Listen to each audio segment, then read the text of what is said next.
The shuttle descended through layers of shimmering blue clouds before settling onto a landing platform that floated above the royal capital. Towers of silver crystal stretched into the sky, connected by glowing bridges where silent magnetic trains drifted like beams of light. Countless drones carried cargo between buildings, while enormous holographic constellations floated overhead, displaying navigation routes for ships arriving from distant star systems. Every corner of the city whispered that technology had become as natural as breathing. Among the travelers stepping onto the platform, one person looked completely out of place. The human adjusted the worn leather strap across his shoulder and looked around with quiet curiosity. His traveling coat had clearly survived more adventures than most soldiers. Hanging at his side was an old sword whose scabbard showed scratches, rust stains, and years of neglect. It looked less like a legendary weapon and more like something rescued from the corner of an abandoned barn. Several customs officers glanced at it before exchanging puzzled looks. "Is that antique farming equipment?" one of them whispered. "I think it's decorative," another answered. "No one would actually fight with that." The human smiled politely.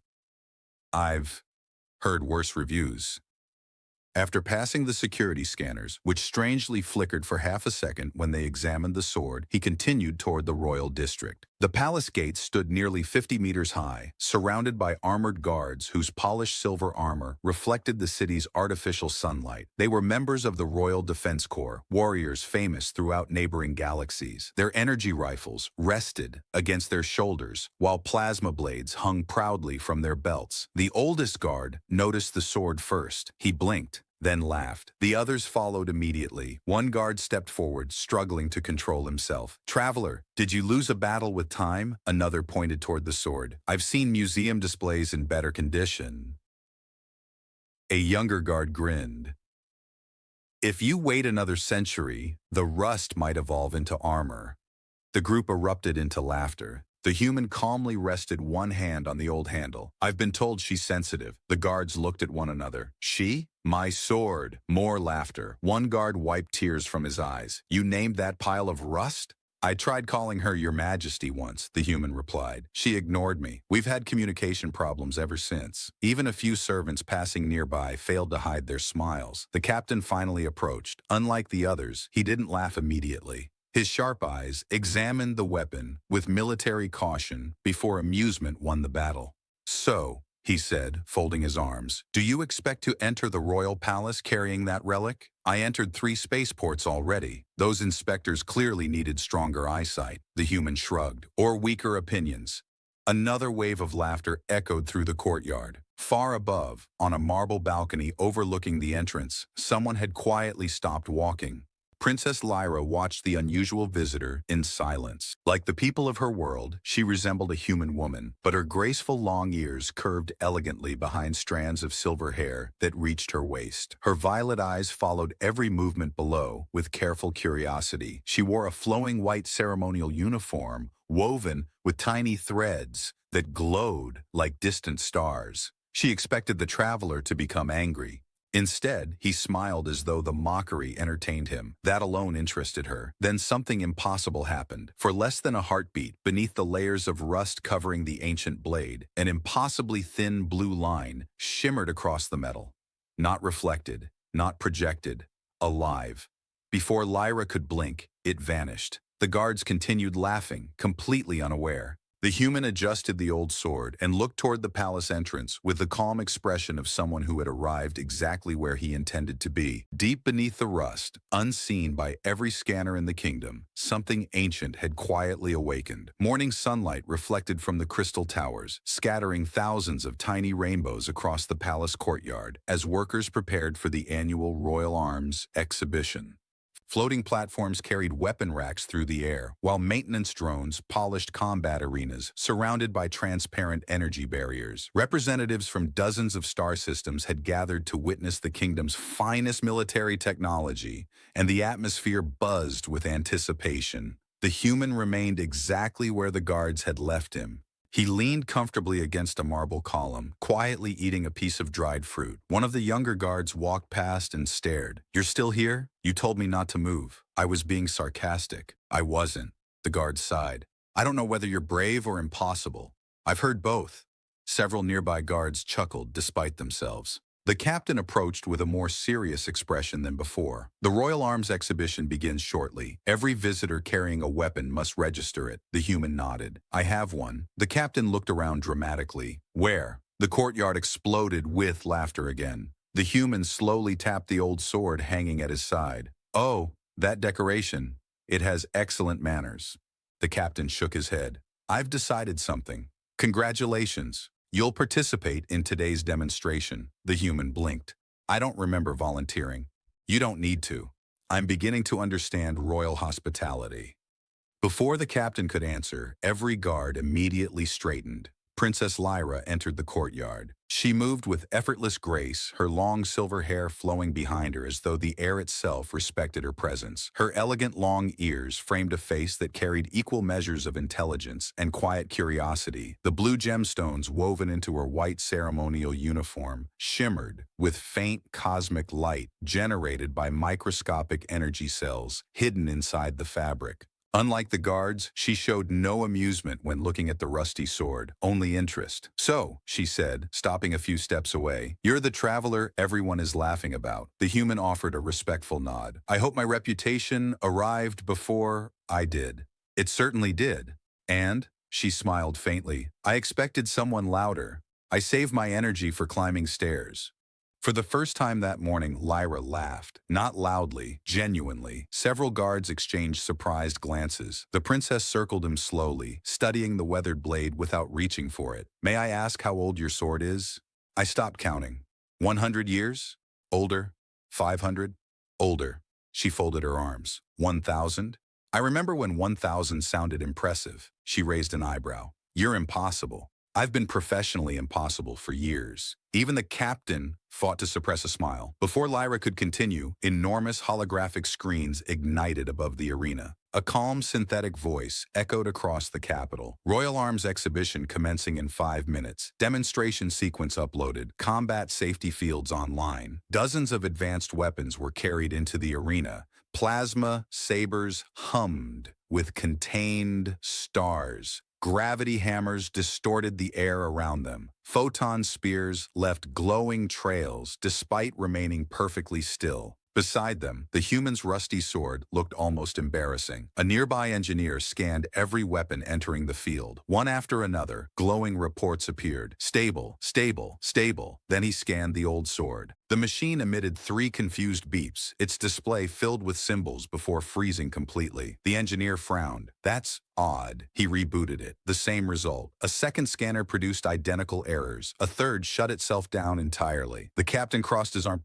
Faulty equipment? The engineer swallowed. 3 independent military scanners have never failed simultaneously. The human glanced at the sword. It doesn't enjoy medical examinations. No one laughed this time. Far beneath the layers of rust, another faint blue pulse traveled silently along the ancient blade before disappearing once more, as if the weapon had quietly recognized that something important was about to begin. The central arena rose slowly from beneath the palace courtyard, powered by enormous magnetic engines hidden hundreds of meters underground. Rings of blue energy surrounded the circular platform, while thousands of spectators filled the floating galleries above. Noble families, scientists, military commanders, merchants, and visitors from distant worlds gathered beneath transparent domes that filtered the bright afternoon sunlight into soft silver rays. Every eye turned toward the exhibition floor. A mechanical announcer echoed through the arena. Final demonstration sequence commencing. One after another, elite warriors stepped forward. A plasma blade carved effortlessly through reinforced titanium blocks. A gravity hammer crushed armored combat drones into twisted fragments. An antimatter spear pierced a floating shield generator without losing momentum. Thunderous applause followed each display. The captain of the Royal Guard walked proudly into the center of the arena.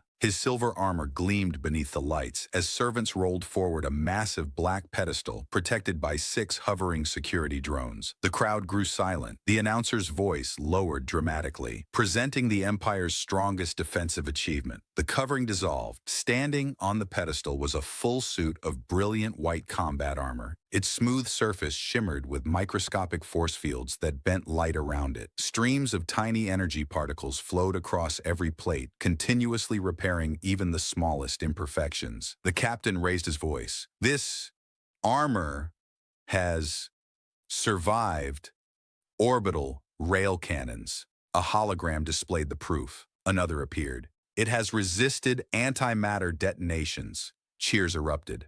A third recording followed. It has endured direct impact from asteroid bombardment. The audience applauded louder than before. No weapon in our galaxy has ever penetrated it. The captain slowly turned toward the human.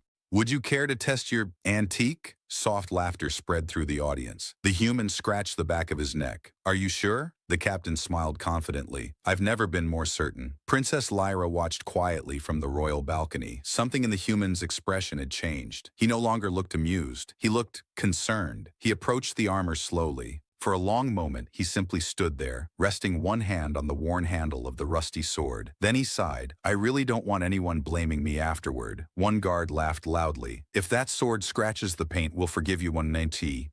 Another shouted, we might even buy you a newer one. The human smiled faintly. I appreciate the optimism. He drew the blade. Instead of a dramatic burst of light, only an old piece of rusted steel appeared. Several spectators groaned. One child whispered loudly, my kitchen knife looks stronger. Even Lyra smiled at that. The human lifted the sword with both hands. No battle cry, no theatrical pose, just one calm step forward. A single swing. The blade barely made a sound. It passed through the armor as easily as sunlight passing through water. For one endless second, nothing happened. The captain folded his arms. I expected at least a spark. Then a quiet metallic click echoed across the arena. The white armor slowly separated into two perfectly clean halves. Both pieces slid apart before crashing onto the platform. Absolute silence followed. Nobody moved, nobody breathed. Even the hovering security drones froze in place. The captain stared at the destroyed armor. His confident smile disappeared. An engineer rushed forward carrying diagnostic equipment. This must be impossible. He scanned the broken plates. The display flashed red. No structural failure. Another scan. No energy malfunction. A third. Armor integrity. 100% before impact. He looked up, pale. It wasn't damaged. The captain frowned. Then how? The engineer swallowed hard. It was simply cut. The words spread through the arena like a shockwave. Simply cut. The human looked almost embarrassed. I'm terribly sorry. The captain blinked. For what? I thought I swung too hard. A few stunned spectators actually laughed. The tension cracked for a brief moment. Princess Lyra descended from the royal balcony and approached the shattered armor herself. As she passed the human, her violet eyes caught something impossible. Beneath the rust covering the ancient blade, delicate blue symbols flowed across the metal for only an instant. They weren't scratches. They weren't reflections. They resembled a forgotten language awakening after countless ages. When she looked again, only rust remained. Far below the arena, buried beneath layers of crystal bedrock that no one had explored for millions of years, ancient machines silently activated for the first time since the disappearance of a civilization the modern galaxy believed had existed only in myth. No one left the arena for nearly an hour. The shattered pieces of the Empire's strongest armor remained exactly where they had fallen, surrounded by engineers, military officers, physicists, and security drones that repeatedly scanned the fragments from every imaginable angle. Every report returned the same impossible conclusion. No explosion, no molecular instability, no weakness in the alloy. The armor had been functioning perfectly. It had simply been divided into two flawless halves. The captain of the Royal Guard stood motionless, still staring at the pedestal. I've trained for 36 years, he muttered. Apparently, I should have spent more time studying rusty metal. The human tilted his head. It's never too late. Several nearby guards burst into reluctant laughter. Princess Lyra approached the broken armor and carefully examined the smooth cut running through both halves. She gently passed her fingertips over the edge. There isn't even friction damage, she whispered. One of the chief engineers nodded nervously. The cut is cleaner than anything our fabrication lasers can produce. Another scientist added, it's as though the material willingly separated. The human quietly looked away. I don't think that's the right word. Every eye turned toward him. What would you call it? Lyra asked. He thought for a moment.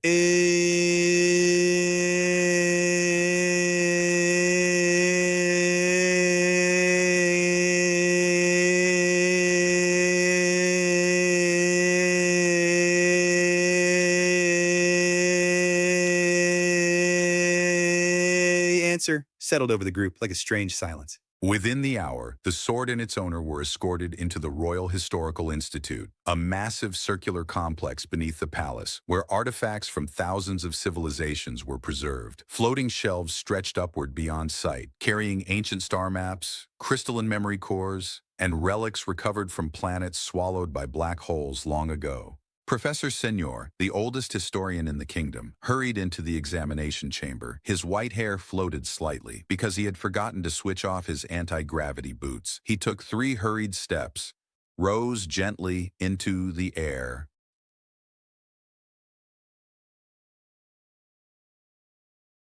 and drifted directly into a bookshelf. "I'm perfectly fine," he announced while hanging sideways. A young assistant sighed. "This happens every Tuesday." After finally returning to the floor, the professor adjusted his glasses and stared at the rusty sword. "So?" He circled it twice. "That's the object causing everyone to forget basic physics." The human smiled. "I've caused worse meetings." The sword was placed inside a transparent quantum containment field. Hundreds of microscopic scanners emerged from the ceiling and surrounded it like a cloud of silver insects. "Beginning molecular analysis," announced the laboratory intelligence. Blue beams crossed over the blade. For exactly 3 seconds, everything appeared normal. Then every screen flickered. Ancient symbols replaced the scientific data. Unknown alphabets rolled across every monitor before disappearing. The containment field shut itself off. The scanners folded inward, one after another. Every machine entered standby mode. The laboratory became completely silent. Professor Senor slowly removed his glasses. "I've worked here for 91 years. He looked at the nearest technician. "Has the equipment ever refused to examine something before?" "No. It appears to have resigned." Even Lyra laughed. The professor activated a much older device that wasn't connected to the palace network. Unlike modern scanners, it projected information through crystalline memory lenses developed centuries earlier. The crystal glowed. Lines of forgotten text slowly appeared. The professor's expression vanished immediately. His hands began trembling. "No." He enlarged the projection. "It can't be." Lyra stepped closer. "What is it?" The old historian swallowed. "This symbol," he pointed toward one glowing mark hidden beneath the rust, "belongs to the first stellar civilization." The room fell silent. "That's impossible," one scientist whispered. "They disappeared before recorded galactic history." Professor Senor nodded slowly. "Exactly." He looked toward the human. "Our oldest legends claimed their guardians carried living blades that concealed themselves beneath ordinary metal until the proper moment." The human remained unusually quiet. "I always wondered when someone would remember." Everyone stared at him. Before anyone could ask another question, every light in the institute dimmed for half a second. Deep beneath the palace foundations, far below the historical archives, ancient systems that had slept for millions of years received the same signal. One artifact had finally come home. The news spread across the galaxy faster than any official announcement could contain it. Within hours, encrypted communication channels overflowed with impossible rumors. Military governments demanded confirmation. Universities reopened forgotten archives. Treasure hunters abandoned profitable expeditions overnight, somewhere beyond the kingdom's borders. Powerful fleets quietly altered their courses toward the royal world. Inside the palace, however, breakfast had become surprisingly awkward. Princess Lyra sat across from the human at a long crystal table, while service drones floated silently between them, carrying steaming cups filled with fragrant blue tea. The human looked at the unfamiliar drink. "Does it bite?" Lyra smiled. "Only if you insult its flavor." He cautiously took a sip. "It tastes like warm lightning." She laughed. "That means you like it. I'm still negotiating." The relaxed moment disappeared when a palace officer hurried into the dining hall. "Your Highness," he bowed deeply. "Long-range sensors have detected 12 unidentified vessels entering the outer system." Another officer arrived before anyone could answer. "Correction," he swallowed. 23. Professor Senor adjusted his glasses. "They're coming much faster than expected." The human calmly continued drinking his tea. "I suspected they would." Lyra looked at him. "You knew?" He nodded. "Legends don't stay quiet for long. The professor activated a holographic star map above the table. Red symbols began appearing one after another. Each represented an approaching fleet, merchant guilds, private collectors, independent explorers, military task forces. None of them had requested permission to enter royal space. One advisor spoke nervously. "They're all transmitting the same message." "What message?" Lyra asked. The advisor hesitated before reading it aloud. "Surrender the ancient relic peacefully, and no conflict will occur." Silence settled over the chamber. Finally, the captain of the royal guard slammed his fist onto the table. "They're threatening the crown. They're threatening history," Professor Senor corrected quietly. The human finished his tea. "I was afraid of this." Lyra folded her arms. "Then tell us the truth." He remained silent for several seconds. "I can't tell you everything." "Why not?" "Because I don't remember everything." That answer surprised everyone. Professor Senor leaned forward. "You mean, you've forgotten?" The human slowly nodded.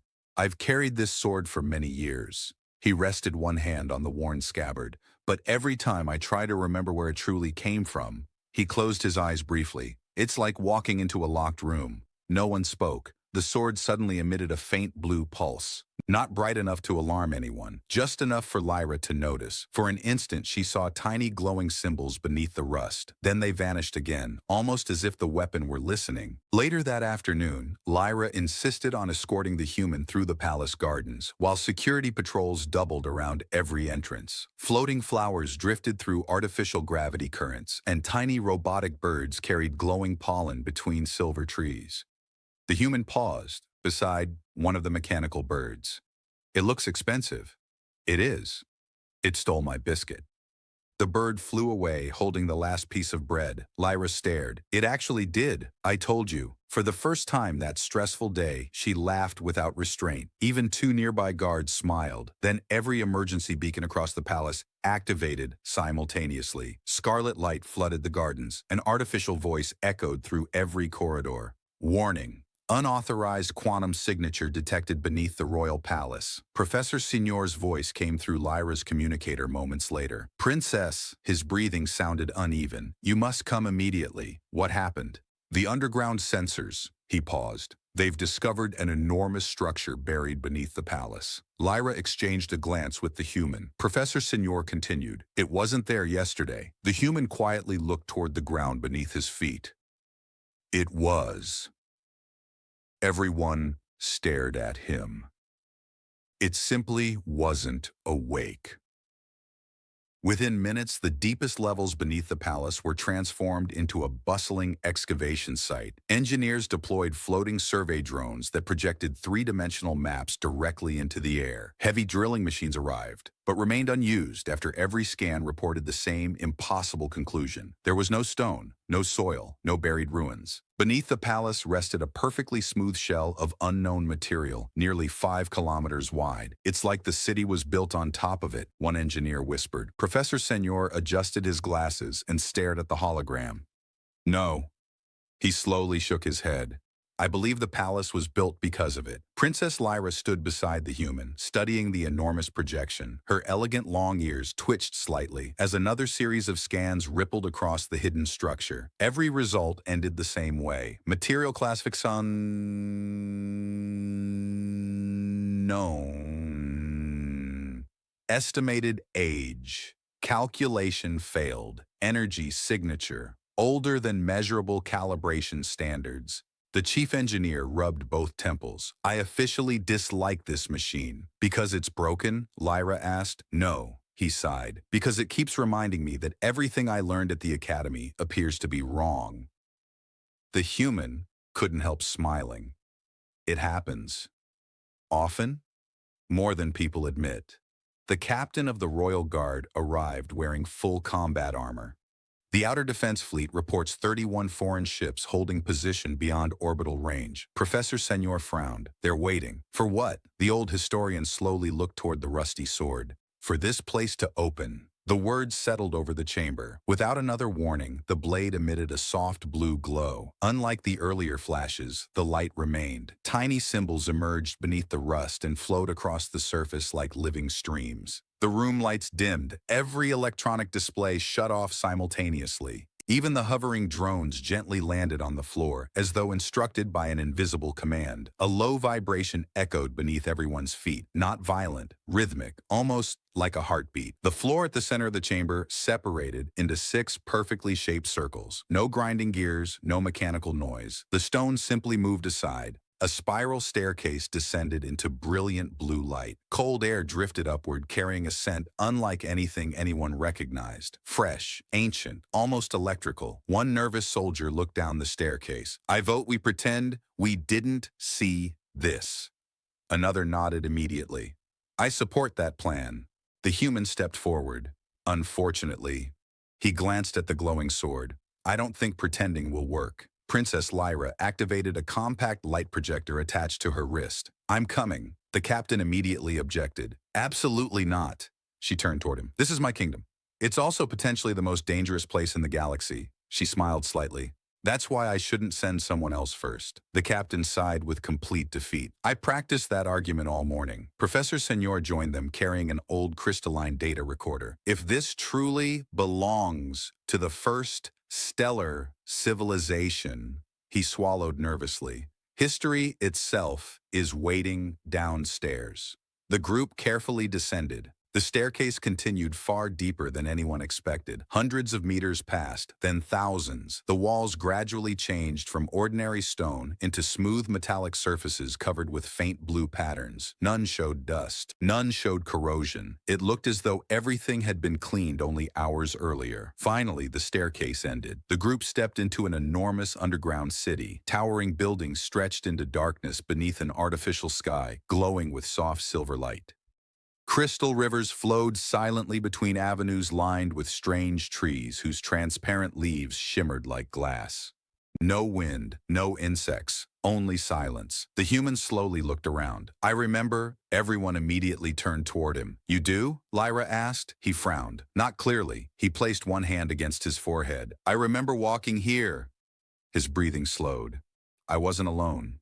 Before anyone could ask another question, hundreds of lights illuminated across the city, one by one. Street after street, tower after tower. Then a calm voice echoed throughout the forgotten metropolis. "Guardian recognized. Authorization accepted. Welcome home." Every member of the expedition stood frozen. Only the human quietly whispered one sentence. "I was afraid it would still remember me." The ancient city's awakening lasted only minutes before every orbital alarm throughout the kingdom sounded at once. Above the palace, dozens of foreign fleets abandoned their waiting formations and accelerated toward the planet. Warships surrounded the atmosphere in tightening circles, their commanders believing the forgotten civilization had finally revealed its greatest treasure. Inside the underground city, however, no weapons emerged, only light. The calm voice echoed once more through the endless streets. "Guardian confirmed. Civilian preservation protocol initiating." Professor Senor frowned. "Civilian preservation?" The human slowly closed his eyes as scattered memories returned like fragments of distant dreams. "We never built this city for conquest." He looked around the silent avenues. "We built it so ordinary people would survive when empires failed."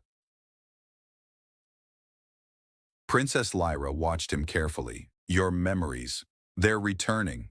Not completely, but enough." He remembered standing in this very place thousands of years earlier beside people from dozens of worlds. Humans, long-eared aliens, and countless other civilizations had once worked together before history divided them into separate legends. The rusty sword vibrated gently. Its outer layer of corrosion cracked, not violently, like an old shell finally falling away. Thin fragments drifted onto the street. Beneath them appeared a brilliant silver blade covered with flowing blue symbols that shifted like living constellations. Everyone stood speechless.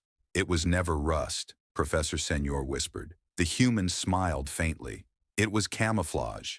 Far above, the first enemy cruisers entered firing range. Before anyone could react, the city responded. Thousands of blue pillars of light shot upward through the planet without damaging a single building. They spread across the sky, joining together into an immense planetary shield unlike anything recorded in modern science. The attacking fleets immediately opened fire. Energy beams, plasma missiles, and orbital cannons struck the shield. Not one penetrated. Instead, every hostile projectile dissolved into harmless streams of blue light that scattered across the sky like glowing rain. The captain of the Royal Guard stared at the tactical display. The shield isn't destroying the attacks.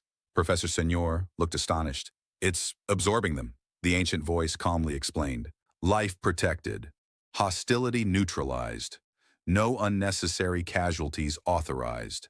The foreign admirals quickly realized the battle had already been lost. One by one, the fleets powered down their weapons. Several even transmitted formal apologies before retreating beyond the system's edge. The war ended without a single death. Hours later, sunlight once again filled the palace courtyard. The same guards who had laughed at the old sword now stood in perfect formation. The captain stepped forward. He removed his ceremonial helmet. Then, before the entire royal court, he bowed.